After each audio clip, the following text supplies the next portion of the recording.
तो एक बार पुनः आपका चैनल पर स्वागत, अभिनंदन।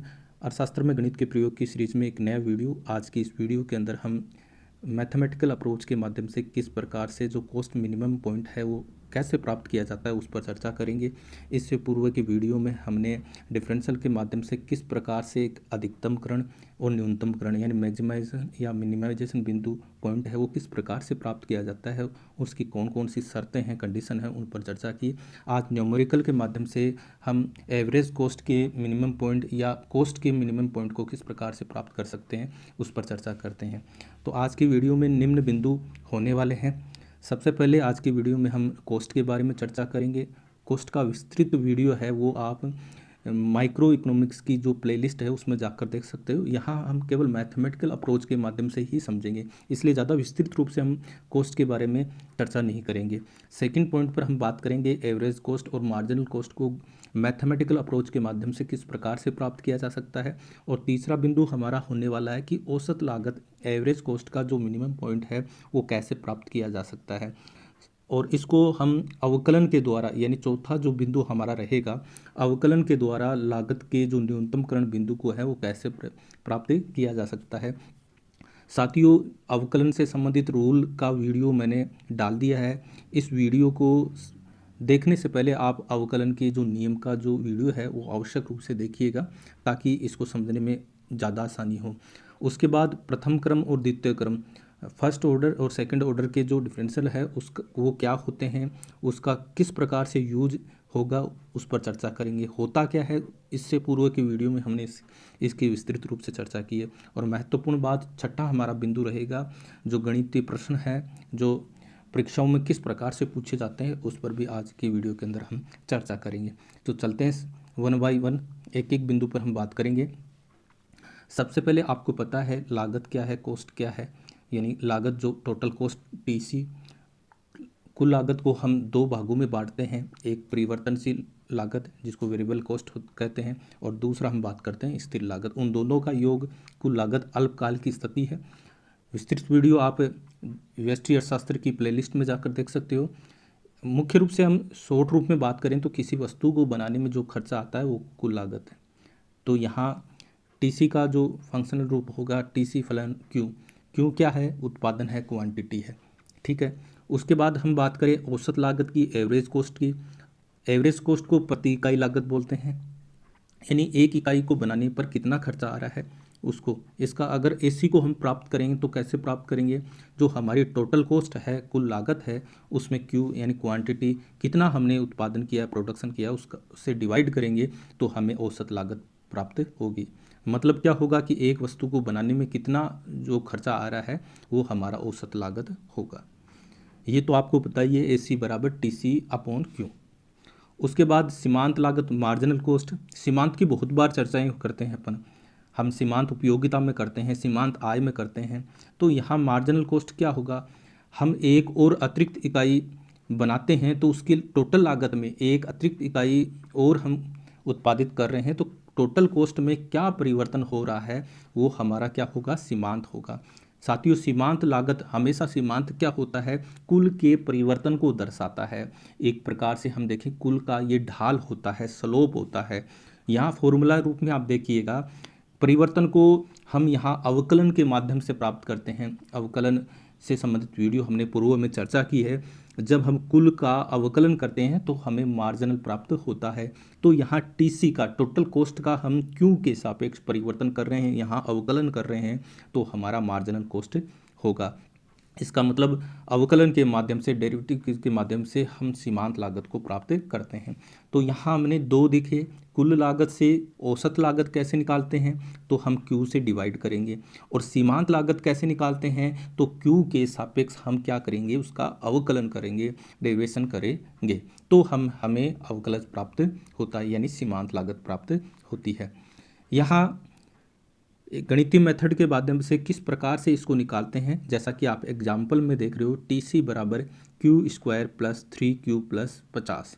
ये आपको एक टोटल कॉस्ट की इक्वेशन, एक समीकरण दे रखा है। सीमांत लागत निकालने के लिए क्या करेंगे हम, DTC अपॉन DQ यानी Q के सापेक्ष TC का अवकलन कर रहे हैं। और अवकलन रूल में आपने इसको विस्तृत रूप से पढ़ा है, जब यहाँ देखेंगे हम इसका अवकलन करें तो क्यू स्क्वायर का, यानी हम क्या करते हैं, पावर को पहले रखते हैं और पावर में से क्या करते हैं, एक माइनस कर देते हैं, ठीक है। और फिर प्लस का निशान, क्यू का क्यू के सापेक्ष अवकलन एक होता है और एक को 3 से मल्टीपल करें तो 3 होगा और 50 एक कांस्टेंट राशि है, इसका अवकलन 0 होगा।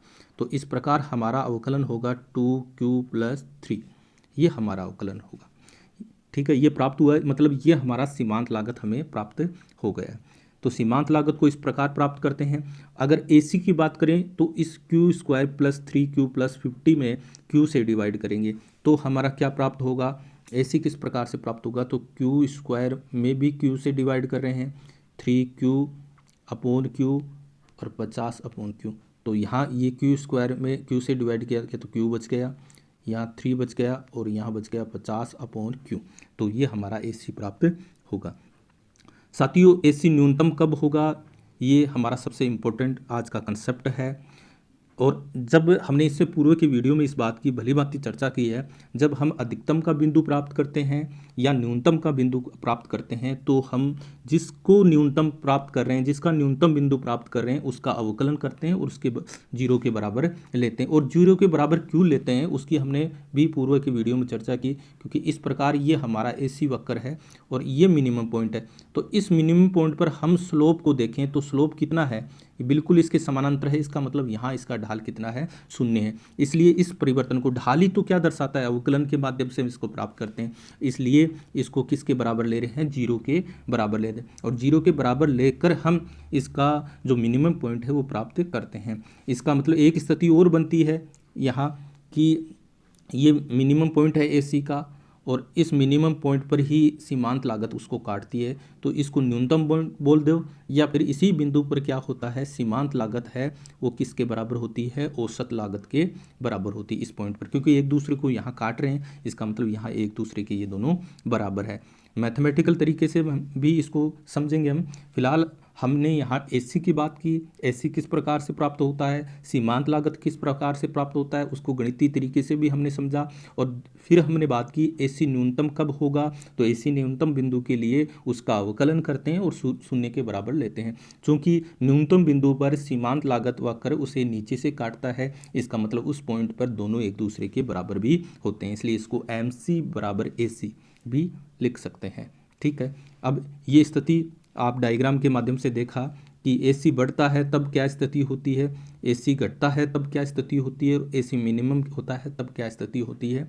तो MC = AC जब मिनिमम पॉइंट की स्थिति हो। पुनः आप देखिएगा कि ये AC पॉइंट हो गया, AC वक्र हो गया और ये सीमांत लागत वक्र, ठीक है। जब AC बढ़ रहा है तो MC है वो अधिक होता है, और AC जब घटता है, ये AC घट रहा है तो MC भी नीचे घटता है, लेकिन वो AC से कम होता है। इसका मतलब ये सीमांत लागत है, ये बड़ा बदमाश है, जब बढ़ता है तो भी AC से तेज़ गति से बढ़ रहा है, ऊपर है ना, और जब AC घटता है तो MC है वो तेज़ गति से घटता है, बड़ा बदमाश है। बढ़ेगा तो भी AC से तेज़ गति से बढ़ता है और घटता है तो भी AC से ये तेज़ गति से घटता है। कौन, सीमांत लागत है, इस बात को भी आप समझिएगा।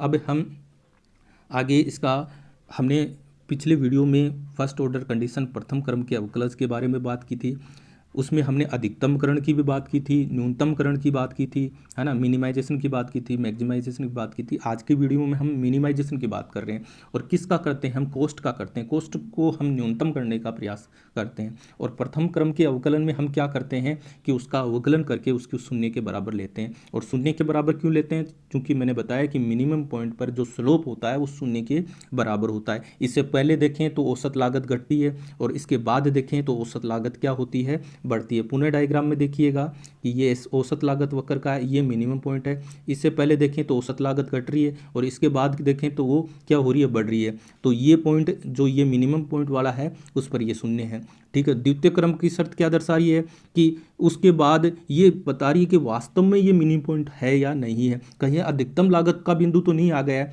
तो ऐसी स्थिति में आप देखिएगा कि इस पॉइंट के बाद ये औसत लागत क्या हो रहा है, ऊपर की ओर बढ़ रहा है, बढ़ना चाहिए ये, है ना। और ये कब, तब इसका जो अवकलन प्राप्त किया है उसका दोबारा अवकलन करते हैं, और दोबारा अवकलन क्या होना चाहिए, 0 से बड़ा होना चाहिए, >0 होना चाहिए, धनात्मक होना चाहिए। और जब ये धनात्मक है इसका मतलब हम निश्चित हो जाएंगे ये कि हमने जो मात्रा क्वांटिटी प्राप्त की है वो मिनिमम कॉस्ट पर तैयार हो रही है। अगर ये लेस देन जीरो होती तो ये जो लागत हमें प्राप्त हो रही है वो उसका जो बिंदु हमें प्राप्त हो रहा है अक्ष की या क्यू की जो क्वांटिटी जो मात्रा हमें प्राप्त हो रही है उससे हम ये अनुमान लगाएंगे कि वो अधिकतम लागत पर प्राप्त हो रही है।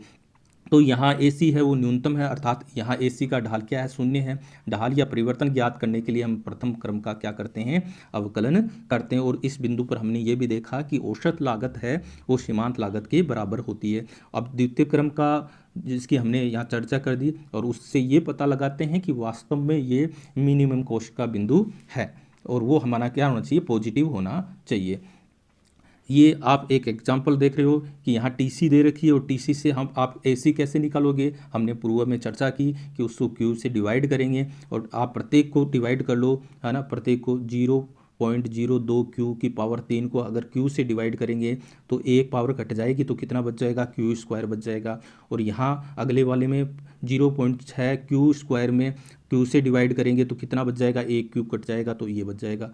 इसको डिवाइड करेंगे तो Q से Q कट जाएगा, कितना बच जाएगा, 4। और इससे को करेंगे तो ये 4/Q आपका प्राप्त हो जाएगा। और मार्जिनल कॉस्ट प्राप्त करते हैं तो क्या करते हैं, इसका अवकलन करते हैं और किसके सापेक्ष करते हैं, Q के सापेक्ष करते हैं। ठीक है, क्योंकि Q में हम परिवर्तन कर रहे हैं, Q में बदलाव कर रहे हैं और उसका प्रभाव हम कॉस्ट पर देख रहे हैं। तो क्या करते हैं, पावर को आगे रखते हैं। तो ये 0. ये तो रखा हुआ है, पावर को आगे रखते हैं और पावर में क्या करते हैं, 1 माइनस कर देते हैं, जैसा कि आपने अवकलन के रूल में देखा है। उसके बाद आप देखिएगा अगला वाला 0.6 है ना, और Q² मतलब पावर को आगे रखते हैं और पावर में से क्या करते हैं, 1 माइनस कर देते हैं। और Q का सापेक्ष अवकलन कितना हो जाएगा, Q के सापेक्ष इसका 1 और 1 को 4 से मल्टीपल करेंगे 4, और ये कांस्टेंट राशि है उसका अवकलन कितना प्राप्त होगा, 0 प्राप्त होगा। अब इसको मल्टीपल कर लो आप, ठीक है ना। यहाँ ये 0.02 को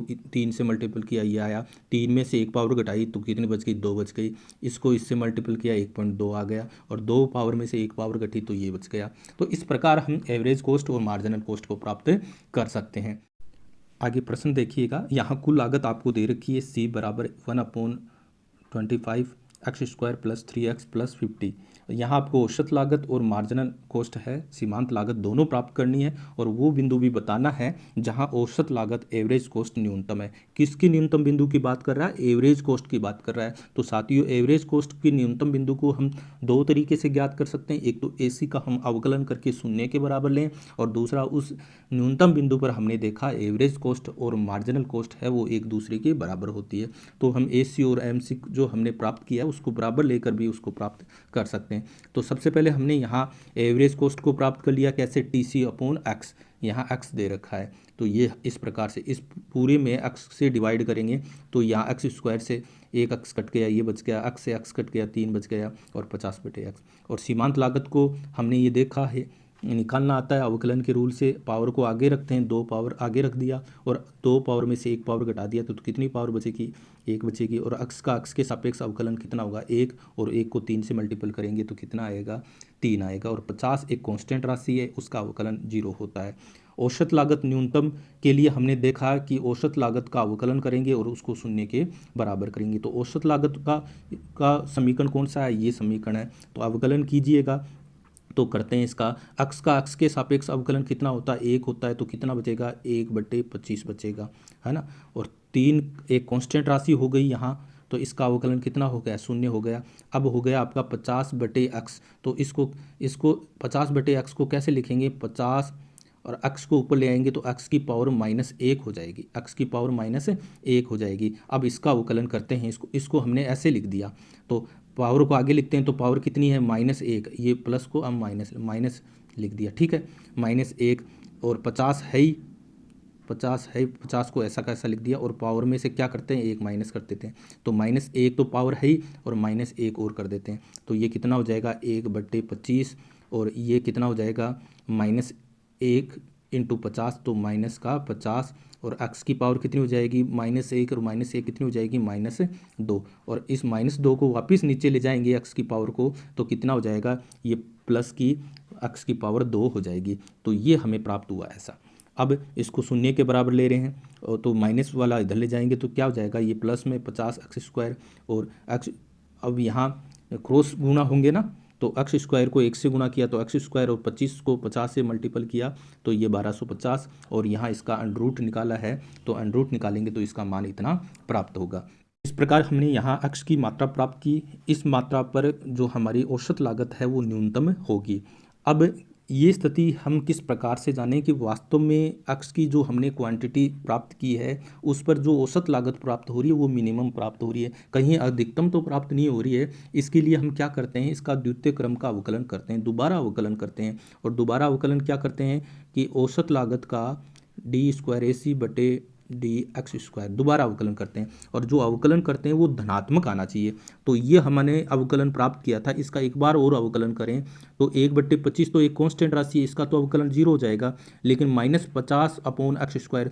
तो इसको इस प्रकार लिखें, पहले 50 और ये x की को ऊपर ले आते हैं तो ये x की पावर कितनी हो जाएगी, -2। अब इसका अवकलन करते हैं तो माइनस तो पहले से ही है और एक पावर को क्या लिखते हैं, अवकलन करते हैं तो आगे लिखते हैं तो -2 हो गया इंटू 50 पहले से है ही। अब क्या करते हैं, x पावर में से क्या करते हैं, एक माइनस कर देते हैं तो क्या होगा, माइनस माइनस प्लस और 2 को 50 से किया मल्टीपल 100 तो x की पावर -2 और -1 कितनी हो जाएगी, -3 और इसको लिख देते हैं 100/x की पावर 3। ठीक है। अब यहाँ देखिएगा कि ये हमने जो मात्रा है वो यहाँ रखो, आप x की जगह रखो और इसका मान निकालो, ये मान ऋणात्मक आ रहा है या धनात्मक आ रहा है, तो निश्चित रूप से ये धनात्मक आएगा, पॉजिटिव आएगा। तो इसका मतलब जो हमने क्वांटिटी निकाली है वो औसत लागत के मिनिमम पॉइंट पर प्राप्त हो रही है, यहाँ तक कोई दिक्कत नहीं होना चाहिए। अब एक दूसरी विधि है, इसको हम इस प्रकार से भी प्राप्त कर सकते हैं। हमने ये देखा कि औसत लागत के न्यूनतम बिंदु पर दोनों बराबर होते हैं तो सीमांत लागत को औसत लागत के बराबर लेकर भी इसको हल कर सकते हैं। तो ये हमने क्या लिख दिया, यहाँ सीमांत औसत लागत लिख दी, यहाँ सीमांत लागत लिख दी और इसको हम सरल करेंगे, है ना, इस समीकरण को हम सरल करेंगे तो यहाँ भी जो x की मात्रा हमें प्राप्त होगी वो 35.3 प्राप्त होगी। आप इसको हल करके देखिएगा, बिल्कुल हल करने के बाद ये वो की वो मात्रा प्राप्त हो रही है, इसका मतलब औसत लागत के न्यूनतम बिंदु पर सीमांत लागत इसको काटती है और इस बिंदु पर दोनों एक दूसरे के क्या होते हैं, बराबर होते हैं। तो इस प्रकार हमने औसत लागत के न्यूनतम बिंदु को प्राप्त कर लिया। अगर सीमांत लागत का न्यूनतम बिंदु पूछे तो उसका भी हमें अवकलन करके शून्य के बराबर लेंगे और हल करेंगे, जो मात्रा हमें प्राप्त होगी वो निश्चित रूप से क्या होगी कि सीमांत लागत के न्यूनतम बिंदु पर हम उसको प्राप्त कर रहे हैं। और वास्तव में वो कर रहे हैं कि नहीं कर रहे हैं उसके लिए हम द्वितीय क्रम का जो अवकलन है उसका प्रयोग करते हैं, सेकंड ऑर्डर डेरिवेशन का प्रयोग करते हैं और उसको हम अगर वो मान पॉजिटिव आ रहा है, धनात्मक आ रहा है तो हम वो आप ध्यान में रखिएगा वो न्यूनतम लागत पर प्राप्त हो रहा है। इसके बाद अगला प्रश्न आप देखिएगा कि अगले प्रश्न में निम्न लागत फलन जो दिया गया है उसमें आपको उत्पत्ति क्वांटिटी की वह लेवल आपको ज्ञात करना है जहां औसत लागत और सीमांत लागत है वो दोनों एक दूसरे के बराबर हो। तो यहाँ आपको TC दे रखा है Q की पावर 3 -3 Q² + 27Q। तो आपको यहाँ औसत लागत निकालनी है। औसत लागत निकालने के लिए क्या करोगे, Q की पावर 3 में भी Q का से डिवाइड करोगे, 3Q² में को भी Q से डिवाइड करोगे, 27Q को भी Q से डिवाइड करोगे। और सीमांत लागत को प्राप्त करने के लिए क्या करते हैं आप, हम TC का क्या करते हैं, अवकलन करेंगे और अवकलन करके निकाल लेंगे। फिर यहाँ औसत लागत और सीमांत लागत समान क्या होगी, तो आपको AC बराबर MC लिख रहा है और AC के स्थान पर MC और AC के स्थान पर AC लिखेंगे और MC के स्थान पर MC लिखकर उनको सरल करेंगे तो हमें Q की मात्रा प्राप्त हो जाएगी। साथ ही अगर आप इसको अवकलन विधि के द्वारा करना होगा तो आप क्या करोगे, हमें पहले औसत लागत प्राप्त कर रहे हैं और औसत लागत का अवकलन करके हम शून्य के बराबर लेंगे तो वो जो मात्रा प्राप्त होगी वो न्यूनतम लागत पर प्राप्त हो रही है, किसकी, औसत लागत की। साथियों हमने इस बात की चर्चा कर ली है कि हम जिसकी न्यूनतम पॉइंट प्राप्त कर रहे हैं उसका अवकलन करके किसके बराबर लेते हैं, शून्य के बराबर लेते हैं। दूसरा हम सेकंड ऑर्डर डेरिवेशन है उसको देखेंगे द्वितीय क्रम का, उसके माध्यम से हम पुनः उसका अवकलन करेंगे और अवकलन करके इस बात का पता लगाएंगे अगर वो पॉजिटिव आ रहा है इसका मतलब जो मात्रा हमारी प्राप्त हो रही है वो न्यूनतम लागत पर प्राप्त हो रही है। इसका कितनी आपको क्वांटिटी आ रही है, कितनी मात्रा आ रही है उसको आप कमेंट बॉक्स पर दर्ज करना है। आगे एक और क्वेश्चन है उसको भी हम देखते हैं। ये आपका कुल लागत का समीकरण दे रखा है और वह मात्रा प्राप्त करनी है जिस पर आपका सीमांत लागत एवरेज कॉस्ट AVC के बराबर है ना, औसत वेरिएबल कॉस्ट यानी यहाँ औसत परिवर्तनशील लागत के बारे में पूछा है। थोड़ा सा यहाँ बताना चाहूँगा कि पूर्व भी में हमने चर्चा की कि टीसी है, टोटल कॉस्ट है, वो क्या प्राप्त होता है, टीवीसी प्लस टीएफसी। ठीक है, टोटल वेरिएबल कॉस्ट और टोटल आपका फिक्स्ड कॉस्ट है, कुल स्थिर लागत और कुल परिवर्तनशील लागत होती है। अब यहाँ आपकी कुल लागत दे रखी है, यहाँ उस बिंदु को पूछा है जहाँ आपका औसत परिवर्तनशील लागत एवरेज वेरिएबल कॉस्ट है वो सीमांत लागत के बराबर हो। तो सबसे पहले हमें इस समीकरण में इस बात को पहचानना है कि कौन सी टीवीसी की मात्रा है, कौन सी टीएफसी की मात्रा है। आप जैसा कि अपने डायग्राम में देखा है कि जो कुल स्थिर लागत होती है, टोटल फिक्स्ड कॉस्ट होती है, वो हमेशा स्थिर रहती है, कांस्टेंट रहती है। वो उत्पत्ति की मात्रा प्रोडक्शन पर निर्भर नहीं करती है। आप प्रोडक्शन कितना भी करो न भी करो, उतनी कुल स्थिर लागत तो आपको या फर्म को उठानी ही पड़ती है। परंतु जो टीवीसी है, टोटल वेरिएबल कॉस्ट है, वो उत्पत्ति की मात्रा पर निर्भर करती है। जैसे जैसे उत्पादन की मात्रा बढ़ाते हैं तो वो भी बढ़ती है। तो यहाँ इस समीकरण के माध्यम से जो टोटल कॉस्ट का दे रखा है उसमें कैसे पता लगाएं कि कौन सी टीवीसी है, कौन सी टीएफसी है। चूँकि हमने देखा कि जो टीएफसी होती है वो उत्पादन की मात्रा पर निर्भर नहीं करती है। इसका मतलब इस पूरे इक्वेशन में Q बराबर 0 रखें तो भी वो लागत उठानी पड़ती है। तो C बराबर 5000 प्लस यहाँ Q की जगह आपने 0 रखा तो ऐसी स्थिति में ये पूरा मान 0 हो जाएगा, क्योंकि Q कितना ले रहे हैं हम, उत्पत्ति की मात्रा कितनी ले रहे हैं, 0 ले रहे हैं। यहाँ भी Q की जगह रखा, यहाँ भी रखा, तो इधर वाला जो मान है वो शून्य हो जाएगा, केवल क्या बचेगा, 5000 बचेगा। और ये आपकी क्या प्राप्त हो रही है, TFC प्राप्त हो रही है साथियों। तो TFC में से ये पूरे टोटल कॉस्ट में से ये TFC घटा देंगे तो C बराबर 1000 Q minus 500 Q square plus 2/3 Q की पावर 3। ये आपका क्या प्राप्त हो गया, TVC प्राप्त हो गया। क्या प्राप्त हो गया, TVC प्राप्त हो गया। अब इससे AVC आप प्राप्त कर सकते हो। AVC कैसे निकालेंगे और एवरेज कैसे निकालते हैं हम, टोटल में जो इकाई है उसका भाग देंगे। तो TVC में किस से डिवाइड करेंगे, Q से डिवाइड करेंगे तो हम यहाँ ये प्राप्त कर लेंगे। तो यहाँ इसमें 1000 Q में भाग दिया Q का, तो Q से Q कट गया तो कितना बच गया, 1000 माइनस Q स्क्वायर में Q से डिवाइड किया तो 1 Q कट गया तो कितना बचेगा, 500 Q प्लस 2/Q की पावर 3 है। तो इसमें Q से एक पावर हट जाएगी तो कितनी बचेगी, 2 पावर बचेगी। तो ये कितना बचेगा, प्लस 2/3 प्लस 2/3 Q स्क्वायर। आप साथ साथ कॉपी पेन के साथ आप हल करते जाइए। इस प्रकार हमें ये TVC हमें यहाँ प्राप्त हो गया है। ठीक है, अब आप डायग्राम में भी देखिएगा, आपको पता है कि इस प्रकार से ये आपका सीमांत लागत है। ये क्या है, सीमांत लागत, और ये आपकी औसत लागत है और ये AVC है, एवरेज कॉस्ट है। तो इस बिंदु पर आप देखिएगा, ये बिंदु यहाँ आप देखोगे तो AVC मिनिमम है, न्यूनतम है, औसत परिवर्तनशील लागत न्यूनतम है। और इस न्यूनतम बिंदु पर आप देखोगे सीमांत लागत है वो AVC के बराबर है। किसके बराबर है, AVC के बराबर है। तो इसको आप दो तरीके से प्राप्त कर सकते हो। पहले सीमांत लागत निकालिए, तो सीमांत लागत क्या करेंगे, इसका अवकलन करके निकालेंगे। और AVC हमने अभी निकाला कि पहले TVC निकालिया और TVC को आपने Q से डिवाइड किया तो वो आ गया। और इन दोनों समीकरणों को रखेंगे और हल करेंगे। दूसरा तरीका है, क्योंकि इस जहाँ ये दोनों बराबर हैं वहाँ आपका औसत परिवर्तनशील लागत है वो न्यूनतम है। इसका मतलब इसका एक बार अवकलन करके किसके बराबर रखेंगे, 0 के बराबर रखेंगे। एक बार अवकलन करके किसका, AVC का, क्योंकि यहाँ AVC को पूछा है, AVC का, ठीक है। तो उसका अवकलन करके 0 के बराबर लेंगे और फिर हम Q का मान प्राप्त करेंगे। और जो Q का मान हमें प्राप्त होगा वो मान वह होगा, वह Q की वह मात्रा होगी जो हम AVC के न्यूनतम पर तैयार कर रहे हैं, औसत परिवर्तनशील लागत के मिनिमम पर तैयार कर रहे हैं। और इस बात का कैसे पता चलेगा कि वो मिनिमम पॉइंट है, तो इसके लिए हम द्वितीय क्रम के अवकलन का प्रयोग करते हैं। और द्वितीय क्रम के अवकलन में क्या करते हैं, AVC का जो हमने पहली बार अवकलन किया था उस समीकरण को दोबारा हम Q के सापेक्ष अवकलन करते हैं। और अवकलन करने के बाद जो हमने Q की मात्रा प्राप्त की थी वो उसमें रखेंगे। और रखने के बाद अगर मान धनात्मक प्राप्त होगा तो निश्चित रूप से जो हमने Q की मात्रा प्राप्त की है वो एवरेज वेरिएबल कॉस्ट के न्यूनतम पर तैयार करते हैं। तो साथियों, इस प्रकार जब हमें न्यूनतमकरण करना होता है, मिनिमाइजेशन करना पड़ता है, तो दो स्थितियां हैं। पहली स्थिति, आप प्रथम बार उसका अवकलन करोगे और उस अवकलन को शून्य के बराबर लोगे। क्यों लेते हैं? क्योंकि मिनिमम पॉइंट पर अगर हम उसका स्लोप निकालते हैं तो वो कितना आता है? शून्य आता है। अब हम इस बात का पता लगाने के लिए कि वो मिनिमम पॉइंट है या नहीं है, तो हम उसका द्वितीय क्रम का अवकलन करते हैं, और द्वितीय क्रम के अवकलन अगर आपका धनात्मक है तो निश्चित रूप से वो न्यूनतम का बिंदु प्राप्त होता है। तो इस प्रकार साथियों, इसका कितना मान प्राप्त होगा उसको आपको कमेंट बॉक्स में दर्ज करना है।